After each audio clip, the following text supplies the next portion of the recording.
Good afternoon. Thank you for joining us in our first meeting of the ABC Gaming Subcommittee for 2025. We're going to have 3 meetings, and my name is Paul Krizek, and I am your chair once again, and it's an honor to be serving you in the Commonwealth. And I want to start off by introducing and thanking our committee clerk, George Kane, once again, and our hardworking and talented Legislative Services Council, who will be staffing our subcommittee, Ashley Benz, Taylor May, and Casey Nelson. And they've been working all year, basically preparing bills and preparing us for these 3 meetings. Well, more than that, because we're going to have after the crossover, of course. I'm just going to go down the dais real quickly and ask the subcommittee members just to introduce themselves and where in Virginia that they represent. We start with Mr. Chairman. Thank you, Mr. Chairman. Delegate David Bulova, representing the 11th House District, City of Fairfax, parts of Fairfax County, George Mason University. Holly Siebold, representing the 12th District, Vienna Tysons, Dunloring, Merrifield. Hey there, Delegate Sia Price, representing the 85th District with parts of Newport News. Good afternoon, Luke Torian. I represent the House District 24, Eastern Prince William County. Delegate Barry Knight, representing the 98th District, which is the southern half of Virginia Beach. Jay Leftwich, I represent the 90th House District, which is the southeastern part of Chesapeake City. Will Moorfield, representing the 43rd District in Southwest Virginia. Thank you. As you can see, we have a very esteemed group here of colleagues, and I'm very happy to work with them once again. And my name is Paul Krizak, and I represent the 16th District, famous for George Washington's Mount Vernon.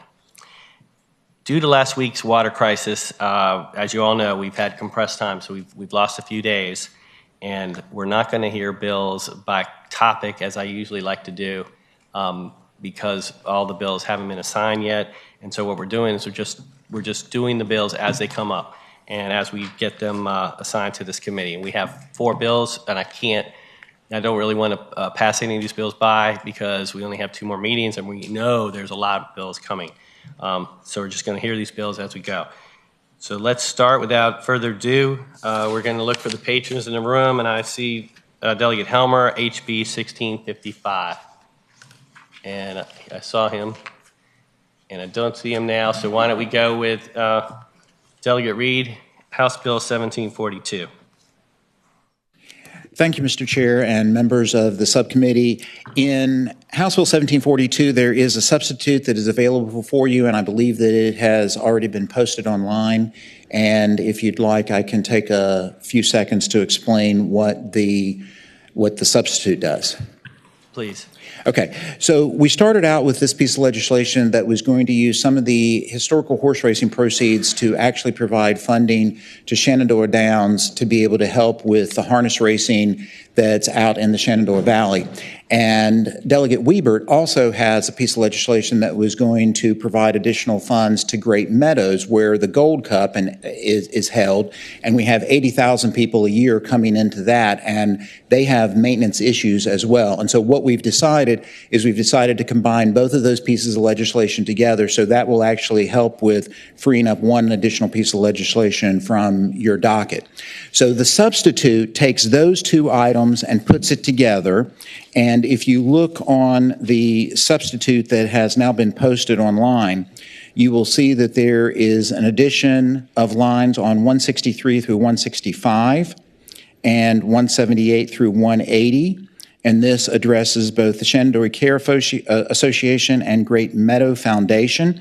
The other thing that we've done in discussions with both myself and Delegate Wiebert is that instead of asking for an allocation of 0.025, instead we're asking for 0.0125, which is half as much, because it's like we want to be sure that each one of these organizations are able to appropriately spend the money that they receive, and that we don't encounter an issue that would create any type of waste or any type of issues with that. Delegate, hold on one second. Can I get a oh, sorry. Before we do any more decimal fraction work here, can I get a motion to adopt a substitute? So moved and seconded. All those in favor signify by saying aye. Aye. Thank you, Mr. Okay. Chair. And the other thing that I would point out is that in discussions with you, and I think that this is becoming increasingly a recognized factor as we increase gaming in Virginia, that we need to be allocating more towards problem gaming treatment in the support fund. And so in line 159 and in line 174, we have changed that from 0.01% to 0.025%. So those are the changes, and I would highlight that in the section supporting the Shenandoah Care Association and Great Meadow, we wanted to be sure that we put in the proper guardrails to make sure that the money coming from the historical racing funds was being used to actually help promote, and I think we identified here, promote, educate, maintain the safety of horse racing at each one of those facilities, so that we have a little bit of a guardrail to make sure that the funds are not used for something that would not be helping the growth and advocacy of the equine industry in Virginia.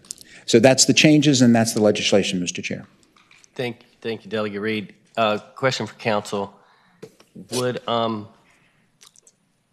it be clear, or could it be clearer if, for example, the Shenandoah County Fairground was at some point in the future no longer to hold the standardbred racing there? Would it be obvious enough that they would stop getting their share of this, or should we put any other language in there to make it more clear?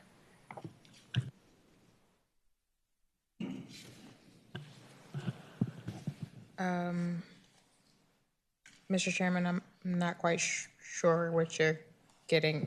I'm saying in the future it could be that, and I guess it's clear enough since all the other ones could go away too. I'm just thinking if in 10 years or 7 years from now, the Shenandoah County Fair Association is no longer hosting the races, what happens to that 0.0125%? Delegate Reed, do you want to speak to that? Yes. So you bring up two good points, Mr. Chair. One is that we don't actually identify that anyplace else in this section, but if we wanted to, we could add in there Shenandoah County Fair Association, for as long as they are conducting harness racing. Yeah, let's ask that of council if it's necessary and if there's a better way of doing that, or I think that's a concern that some of my committee members have shared with me. Well, Mr. Chairman, well, just one thing. So for instance, on line 175 and 176, for instance, it says to the Virginia Maryland Regional College of Veterinary Medicine for its equine programs. And so in the new language, we've added to the Shenandoah County Fair Association and Great Meadow Foundation to support the promotion, education, maintenance, and safety of horse racing. So if there is no horse racing to support, then do you see what I'm saying? Yep, that's fine. If council's good with it, I'm good with it. Do we have any questions from the committee?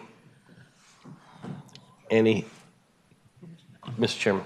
Just a couple of quick questions, really briefly. I guess number one, and I wasn't able to do it fast enough, trying to make sure that everything still adds up to the, I guess it's 1.25% total, and then it's split.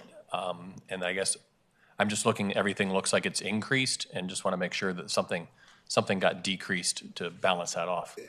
Mr. Chair, so nothing got decreased. This is the amount of funds that come out that is the remainder of the Commonwealth as the license tax. So this would mean that there would be slightly less if the amount of proceeds coming into the Commonwealth were static. But because we're actually seeing an increase in the size of the pie, then this means that no one should actually see a decrease in the amount of funding that they're receiving, whether it's one of these organizations or the Commonwealth. Mr. Chairman, that reminds me that this will, if we do refer this, it's going to go to report to appropriations.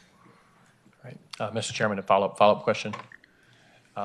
So I guess, could you help us in terms of just sheer numbers? Because I think you raised a good point in terms of not wanting to thrust so much money to an organization that they're not able to spend it. So can you kind of put that into context about how much that would be per year? Yes, Mr. Chair. So it's my understanding that right now that .025 generates about $1.2 million per year for the other organizations that are currently receiving this.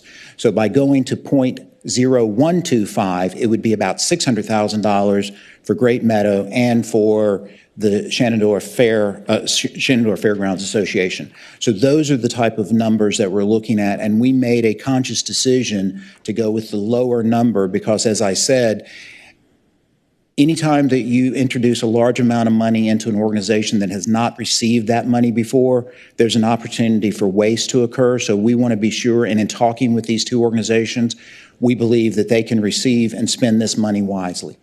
All right. And then, Mr. Chairman, last question. And this might be evident in terms of who comes up and supports or doesn't support it, but is there I guess, peace among the stakeholders with respect to expanding the number of people who are going to benefit from this? Mr. Chair, we spent a lot of time discussing this last night, and we do believe that we have peace in the valley on the support for this. Great. Thank you, Mr. Chairman. And Mr. Chairman, I would also say that if these numbers are problematic, that's something we'll take care of up in appropriations. I know the chairman's right here, and I can guarantee he's going to take care of it. All right, so do we have any other questions, any other comments? Does anybody want to speak to these amendments?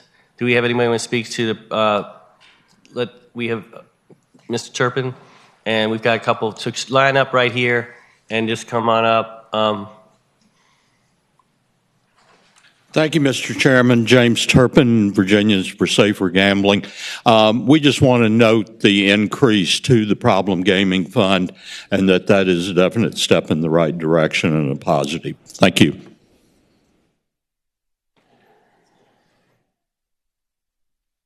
Good afternoon, Mr. Chairman, members of the subcommittee. Susan Gaston, on behalf of the Shenandoah County Fairgrounds Association. We very much support the bill, and we thank Delegate Reed and Delegate Wiebert for bringing this issue forward.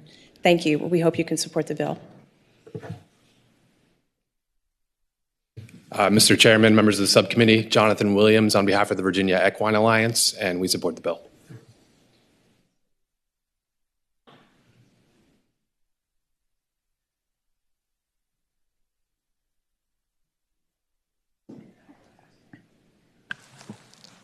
I just want to make it clear about the problem, the number that you mentioned with the problem gambling. It's at, right now, it's at 0.1%, so it's going up to 0.25%. Correct. Right.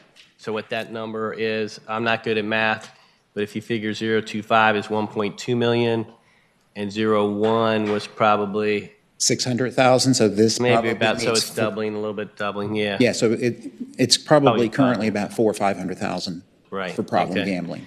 And if you want me to, I can break out what they're already paying, but we can, again, I think that's a number, we can work on these numbers later on, but we know it, we've got the idea of the, are we good, everybody?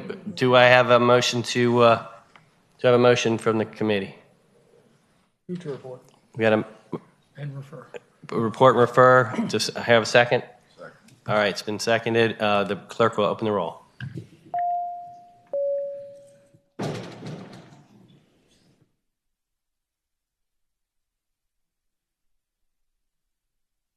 All right, thank you. Delegate Reed, the bill reports and refers to appropriation 8-0. Thank you, Mr. Chair. Thank you, members of the subcommittee. All right, Delegate Helmer. Did he just leave again?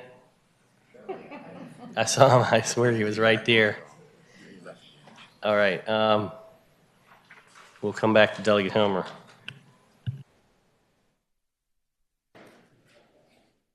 Wyatt, Delegate Wyatt.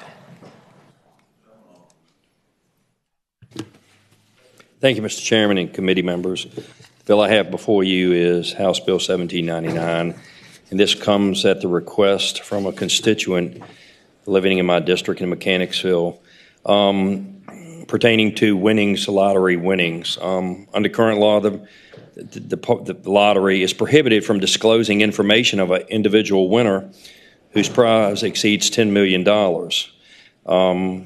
I'm carrying the bill at the request of this individual. The constituent wants to be anonymous, but was told the lottery representative that was Virginia law and that she would be videoed. So right now, currently, her name, her city state where she lives. She was a $1 million winner in 2020. She continues to be contacted. She used the word harassed, contacted estates as far as Oregon, advising her of scammers pretending to be her and asking for gift cards and freights from values of $20,000 to $80,000. There are numerous social media accounts that were created on her behalf with her picture because her image was shared by the Virginia Lottery. So we ask that the dollar amount from $10 million be reduced to $1 million to protect those folks who happen to be that lucky and win in the Virginia Lottery. Thank you, Delegate. Currently, correct me if I'm wrong, you have the option to remain anonymous if you win more than 10 million. Correct? Is that correct? Anybody, counsel? Is that? I would imagine. Why would you? Is it an option or is it automatic? I thought it was an option. Mr. Chairman, if I won 10 million, I would want to be anonymous. Yeah, I know. When you win 10 million, we'll notice you're missing. We'll forget all about you. So moving it to is your bill move it to $1 million? Would it make it an option or is it automatic? The current, it just in the bill it asks the dollar amount to be changed from 10 million to 1 million. So if it does currently stay 10 million, it would remain an option. I mean, it would still remain an option. Mr. Chairman. Because all we're doing is changing the dollar amount. Okay. Mr. Chairman. Yeah, just looking at the language, it basically says if it exceeds $10 million, it shall not be disclosed unless the winner consents. And so it's automatically not disclosed unless you agree to do that. So it is an option, but it's a step. So you have to. They have to consent. So you're just changing the number, so it'd still be the same language. Yes. Does anybody have any other questions about it? Any comments? Do we have anybody in the audience that wants to speak in favor or against? Please come up and. Thank you, Mr. Chairman. Megan Ryan with the Coalition for Open Government, and with all due apologies to Delegate Wyatt's constituent, we do oppose the bill. The purpose of the point of identifying lottery winners serves two purposes. One is to promote the integrity of the game, to show that real people win. And that is just something that's not really my battle because that's the lottery's, what the lottery would say that they're wanting to promote. But the second one is that Section 58.1-4019 does specifically say that members, employees of the lottery and their households, their family members and their households are not supposed to be buying tickets or receiving proceeds. And if you do not have some way to verify that these $1 million winners are not family members, you don't get to know whether or not there is any possible nefarious activities, as there was in Iowa when there was the rigging of the Iowa lottery in 2015, I believe it was. So we're fine with where it is. We would just object to lowering it to $1 million. Thank you. Does lottery can lottery come up and just answer that? Can you tell us the difference between lottery in Virginia and lottery in Iowa? I got to believe we're doing a better job.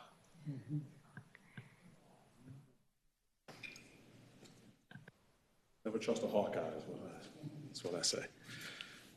Thank you, Chairman, members of the subcommittee. Would you like me to speak specifically to the notion of... Introduce yourself, because we've got people... Oh, sorry. I'm Khalid Jones, Executive Director of Virginia Lottery. Thank you. And which portion of that would... I think what we need to know is, if this moves down to 1 million, what would you be able to address the criticism of that regarding making sure that it's not insider dealings or anything like that? How would lottery And how does lottery do it with the 10, if somebody wins 11 million or something like that right now? Sure. As it currently stands, if you win a prize over $600, you have to present that prize in person. It's not able to be cashed at a store. Anything $500 up from $1 to $599, you can get that cashed right wherever you purchased it. Anything above $600, you have to present that in person. At that point in time, there's also a check run to see that you're not that there's no debt set off, and so we know exactly the identity of the person for any prize that's over $600.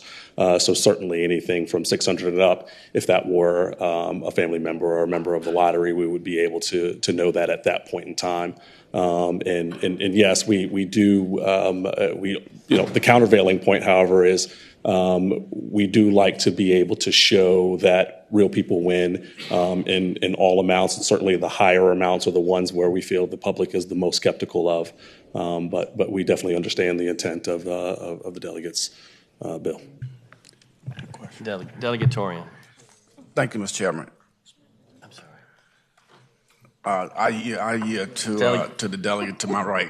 Delegate Price first, and then Delegate Torian. Thank you. So I am very sympathetic to, I think, the two potentially competing interests of protecting someone that wants to be protected from harassment calls like the constituent, but then also us being able to verify it. Right now, is there a process through which lottery can confirm that the winners of $600 or more are not employees? So the code is saying that they can't be, right? Or that regs say that it can't be. What is the confirmation process right now for those that choose not to, that they win 50 million, they choose not to be identified? How are we making sure that they're not employees at this moment? Sure. So that identification has to do with a Freedom of Information Act request identification, so that someone who is not part of our verification process can't know their name, address, et cetera.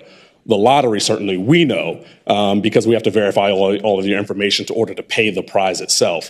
And at that point in time, we run those names through our internal system to ensure that they're not members of the lottery playing themselves. So we run those checks on all the winners above $600 to make that determination ourselves. But with respect to the information that you or any other member of the public would be able to receive through a Freedom of Information Act request, or that we would be able to publicize based on the current standards, that's where those prize limits come in, but not on our ability to check internally. Follow up, Mr. Chair. Delegate Price. So what, if any, enforcement is there outside of lottery to make sure that that's not actually happening? So the enforcement is that the only organization that would have that information at the point in time that the player won is the player and the lottery itself. And so if there is a request that comes in for a prize winner under $10 million, then we would respond to that request, or we would be able to publicize that ourselves as of now. So an prize amounts over $10 million, however, we would not be able to, utilize that in terms of publication, nor be able to respond to a request for information on that front. And Mr. Chair, one last follow-up. Delegate Price. So because I'm not as familiar about how... She does not play. About how many people, let's say in a year, typically, because I know it can change, about how many people would this change from doing the exceeds 10 million to exceeds 1 million? That was the question I was hoping you would not ask, that I would be able to furnish you at later. So, but I'll give you some broad ranges and then provide the subcommittee with particular information later. A $10 million winner is admittedly very, very rare. I will give you some context. We just had our New Year's Millionaire raffle where 5 Virginians won $1 million. So $1 million winners and up or more frequent. They're not, it doesn't happen every day. We've had a couple of Mega Million winners that were $1 million in the past fiscal year. So it does happen from time to time, and 10 million is much more rare. Okay, but eventually we could get those numbers. We could, yeah, absolutely. You can imagine someone won a large Powerball or Mega Million jackpot here in Virginia, and that would trigger that limit. But we do get a number, every year we do get a number of $1 million winners. It's important that we get those large winners so that people understand that people really do win.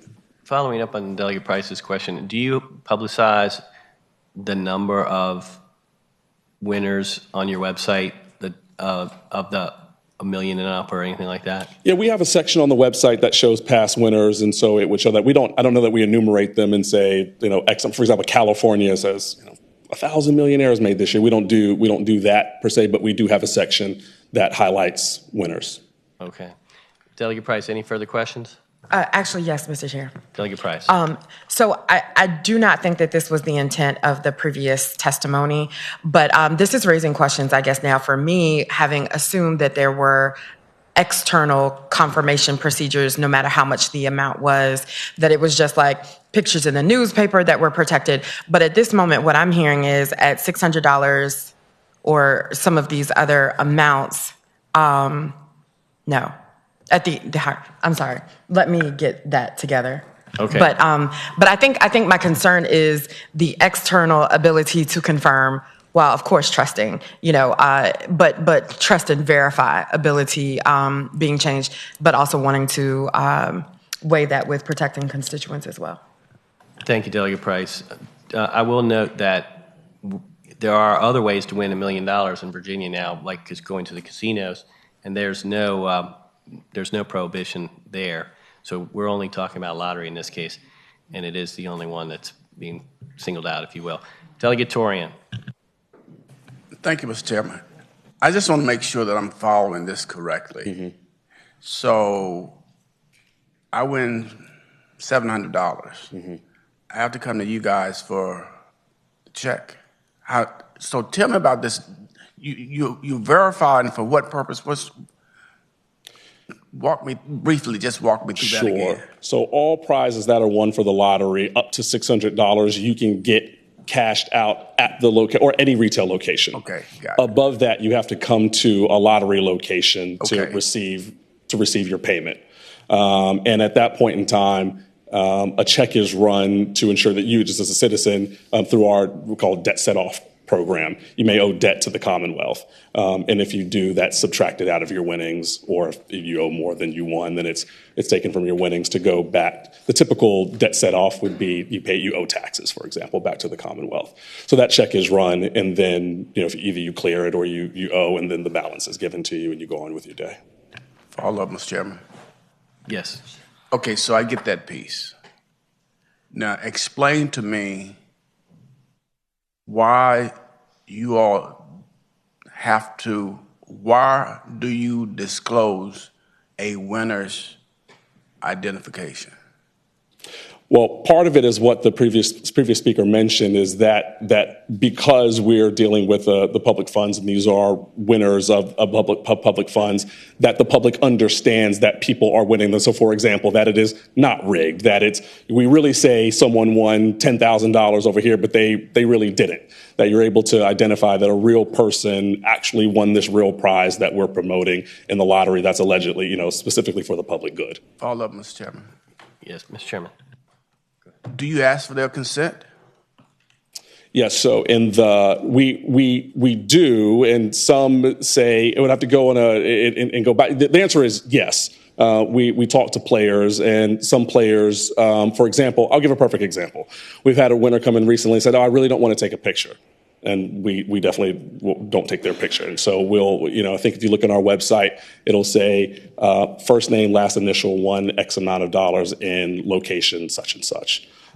So we're trying to be mindful of the law as written for disclosure, while also at the same time, if a player, for example, doesn't want, in this case, their picture taken, then we're able to respect that. A follow-up, please. Yes. I simply want to understand this. So when a person comes in, they win $1,000. Okay, you run the check to make sure they have no debt to the Commonwealth. I get that, that's fine. Then do you ask them, since you are a winner at this level, and to promote, to share with the public the authenticity of what we're doing here, we would like for you to participate in our marketing or whatever that is. Do you ask them, would you consent to that? Yes, so for example, if we wanted to use, like I just mentioned, something like their likeness, we ask them, and they decline, they decline. But they are asked. Oh, absolutely. Absolutely. Then I have a question for, follow up, please. Yes. I have a question then for the delegate. Yes, sir. Mr. Chairman. Thank you. Tell us again what happened to this constituent. In 2020, the lady came in, and I just looked at the website just a minute ago, and there were 15 on there. But in this lady's case, they took a picture of her holding the check, put her name and the city and state she lives in. That's what's disclosed on their website. Just verified it. About 15 winners that they have posted right now on the first page, and 10 of them are pictures of them holding the checks. The other 5, the image is the game they played. So they may, in this case, have not agreed to the picture, but their name and the city and state they live in, or where Chesterfield, Virginia, or Mechanicsville, Virginia, or Chesapeake, Virginia, is listed there on the website. Yeah, Delegate Torian. Go ahead. You don't have to. I'm Just keep going. going to wrap it up real quick. You're on a roll. I have a question for the lottery representative. What information, again, are you putting on your website? Name, last initial, amount won. First name. Yes, sir. Last initial. No address. Definitely not address. There's no addresses. So you put the town. The town, yes, not no addresses. Which is different, however, from the kind of information that you could receive from a Freedom of Information Act request, for example. Tell us about a free. So could a FOIA request be done of 600 and up? Yes, theoretically. I'm done. Okay. Delegate Price. Yes. The rest of the question would then be, but what information could you give on a person at the amount, like let's say if this bill goes through, right, and we have from the 10 million to 1 million, because I think we've established that there are more people that win 1 million than 10 million, right? That's correct. So I think, like, let's say for this constituent, if this bill were in effect when this all happened, and someone did a FOIA request for information on the winners of $1 million and $1, or above, whatever, what information could that person then get if someone has said, no, I don't want to disclose? We would have to deny the request for any information that would identify the player. Okay, thank you. Yeah. Can I, at the risk of beating a dead horse here, but do you get a lot of FOIA requests for winners? Not a lot. I have to go back and research how many specifically that we get. We don't get what I would consider a voluminous amount, but I wouldn't say that we don't get any either. But it's not something that floods our box. In this case, it's probably, in the case of the delegate's constituent, it's just what was on the website is probably enough. I mean, with Google, you can figure it out if you give the town and the picture and everything. It's not that difficult. And this is a problem because you've got people being, this elderly woman who is being harassed and everything after she won. And that's why we moved it years ago down to 10 million, and now we're contemplating going to 1 million. Do we have any other folks from the audience that want to speak to it? For or against? Do we have any more comments or questions from the committee? You guys?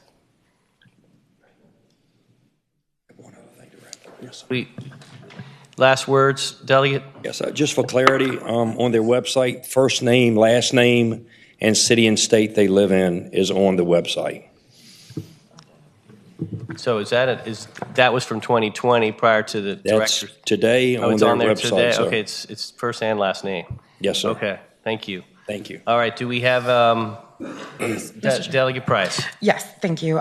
So if the desire of the committee is to move forward with this, I just want to explain. I'm going to abstain today because I do think that there might be something that not this late in the evening of a long day we might be able to at least play with. I do definitely understand where your constituent is coming from, especially with the first and last name. If you're from a town of, very few people, you're the only, person with that name in the town. all of that, but also understanding that I would love there to be oversight in a sense of we can confirm that in fact family and employees of the Commonwealth or of the lottery are not winning. So I definitely hear both sides. So I'm going to abstain today, hoping to work toward a resolution if it is the committee's desire to report. Hey, Paul. Okay, thank you. No, Delegate Knight. Yeah, to Delegate Price, you kind of answered my question a while ago when Chairman Torian asked it of you, Mr. Jones. But if you've got a database where you go in there and you see if anyone owes the state money, I think it's very simple to put in that database when you're checking that, also to check and see if they're an employee of the lottery. That if they do that, I think it would answer your question. Mr. Chair. Delegate Price. I'm so sorry. I think what I heard was that they do that. It's just they are themselves the only ones that know the answer to it. And so it's the ability for the oversight of, yes, in fact, the lottery was correct, that this person is not, in fact, an employee. And then the general public being able to trust that that was in case, the fact in case as well. That's the secondary oversight. Yeah, thank you. Okay, without further discussion, do we have a motion? I'll move to report. We have a motion to report and seconded. Will the clerk call the roll?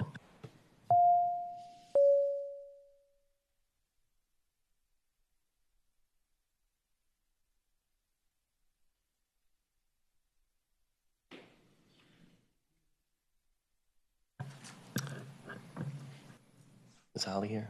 No. Okay, the bill reports with 6 yeas and 2 abstentions, and you heard the abstentions. So I think there's a little bit more work to do on this as we go through. But thank you. You'll be going to the full committee next week. Thank you, Mr. Chairman and committee members.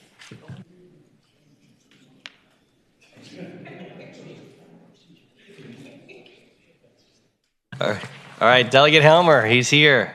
Thank you, Mr. Chair. Appreciate your patience. We're running up and down the stairs, but I got my steps in. Thank you. Sorry, every time we called on you, you just had left. It was just pure bad luck. I know, I got lots of texts. All right, Mr. Chair, members of the subcommittee, in front of you is HB 1655. It's a very simple premise. Many of our breweries, particularly in rural Virginia, are suffering a workforce shortage. What we do have in those districts is an ability to address that workforce shortage if we could just get out of the way of some of the regulatory infrastructure we've put in there, which is that if you are hauling kegs over at a distributor, you can't be employed by the brewery. HB 1655 seeks to address that while putting in guardrails that says you cannot promote the alcohol of your employer when you're serving at the bar. With that, Mr. Chair, I'm at the pleasure of the committee. Thank you. Do we have any questions for the patron? Do we have anybody in the audience who wants to speak for or against? We'll start with the audience.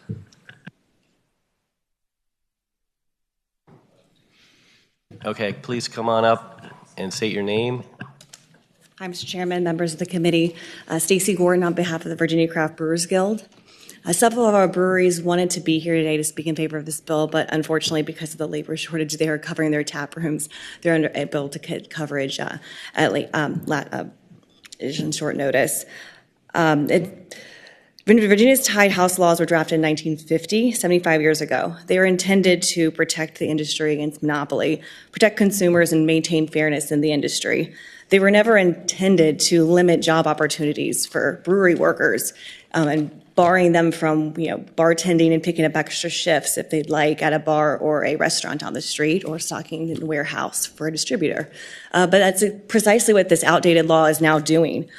HB 1655 creates greater employment opportunities for workers and helps employers in the food and beverage industry address this labor shortage, while maintaining, as the delegate said, antitrust protections to keep the industry fair. It prevents product exclusion and prohibits the cross-employment of designated ABC representatives or managers at retailers. A number of states also allowed for this cross-employment, including California, Colorado, Florida, Michigan, New York, Oregon, Texas, Washington, and our biggest competitor, North Carolina. So on behalf of Virginia's 345 breweries, I ask you to please support HB 1655. Thank you. Thank you. Anybody against? And also, I see ABC's in the room. If you have any comments that you'd like to make, ABC, you're more than welcome to. Go ahead. Go ahead. Good afternoon, Mr. Chairman. I'm going to be brief. I know it's late. I do want to thank Delegate Helmer. He's been very cooperative in sitting down and talking to us and listening to our concerns, and I do appreciate it. Essentially, you have a three-tier system. You do not. We believe the same rules should apply to everybody. These rules apply to beer wholesalers and others. We're not asking of others that we don't abide by ourselves. We fundamentally believe that the marketplace should be determining what beers are being consumed, not other individuals or not well-placed staff. As for the hospitality unemployment statistics, actually, we pulled them up. They're actually comparable to the broader market today, and specifically in the unskilled labor pool, they are actually identical. So their unemployment rate is comparable to that of other workforces. I appreciate that there was a listing of other states, but I could give you an equal number of states that have the same rule in place, so we are not uncommon and dissimilar than other states. So with that, happy to answer any questions, but the Virginia beer wholesalers have serious concerns with this proposal. Thank you. Thank you.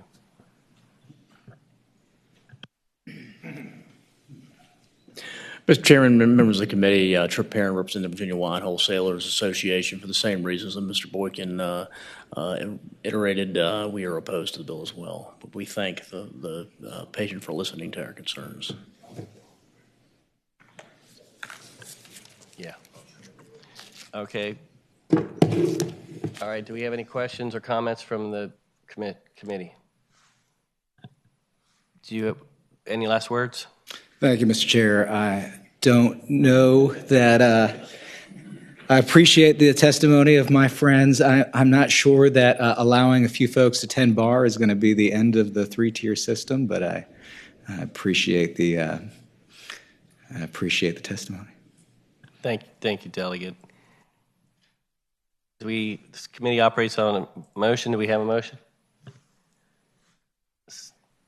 Seeing none, and you were the last one, I am going to gavel us out. All right. Do we have both of us? Oh, we have both of us, Bill. You might need to make a motion now. All right. Yeah. All right. For lack of a motion, the bill dies. Sorry. Thank you. Delegate Bulova. I was trying to see. I got your message saying speed it up. Yeah. No, I'm kind of. Good job, Chairman Krizik. I can't argue against that. Anyways, thank you, Mr. Chairman and members of the subcommittee. I'll try to keep this as brief as humanly possible. So you have before you House Bill 1703. What this does is it cleans up what is a confusing part of our ABC code. I will admit I know this part of the code pretty well and read over this language and had a hard time understanding what it was trying to accomplish. The basic premise really relates to a lot of what you just heard in terms of protecting the tied house laws, that separate manufacturing, distribution, and retail operations. I know you all know why that system was set up in place, and so to make sure that you got fair market practices, no collusion or monopolies, and also to ensure that ABC is able to efficiently enforce their laws. In this case, we have two code sections that deal with different tied house restrictions. So 4.1215 deals with restrictions on licenses. 4.1216 deals with restrictions on ownership interests and premises. So each one of those sections has a really important term in there. And so it says, no manufacturer or wholesaler may own or lease a retailer's premise. And so you will see that on lines 51 through 53 and also lines 81 through 83. And so essentially you can translate that in kind of two ways. So one is if you are an upper tier and you have an interest in a lower tier, you can't go ahead and sell your own product in that lower tier. It's a conflict of interest. And to maybe put it in even more terms that you kind of understand. So if you're a supplier, you couldn't go ahead and purchase a strip mall and then say that all the restaurants in there have to sell your particular product and create a monopoly. There's two issues that make this more complicated. And so there's that confusing language that comes after that that we kind of challenged ABC to come up with. Where did that come from? They weren't quite sure. And then there is the and that is connecting the two.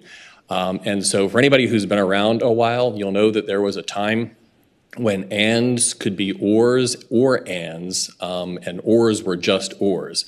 And so for many, many years, ABC has interpreted that phrase to be the first part of that section. So crystal clear in terms of there not being a cross-purpose ownership interest in there. That said, that confusing language was subject to a recent legal reinterpretation, and that's why the bill came before us. And so what the bill does is simply strikes the really confusing language and returns and codifies the code to what that standard practice has been for many, many years. I think the good thing is this was caught kind of early in the process, and so this doesn't upset or impact or deal with any existing permit that's out there. It's just forward-thinking and continues to establish the policy that's already been on the books and enforced by ABC for a long time. Thank you, Mr. Chairman. In the interest of time, do we have anybody else in the audience that wants to say anything that really needs to? All right, no, okay. Then do we have any questions from the committee? Do we have a motion? We have a motion to report and second. The clerk will open the rolls.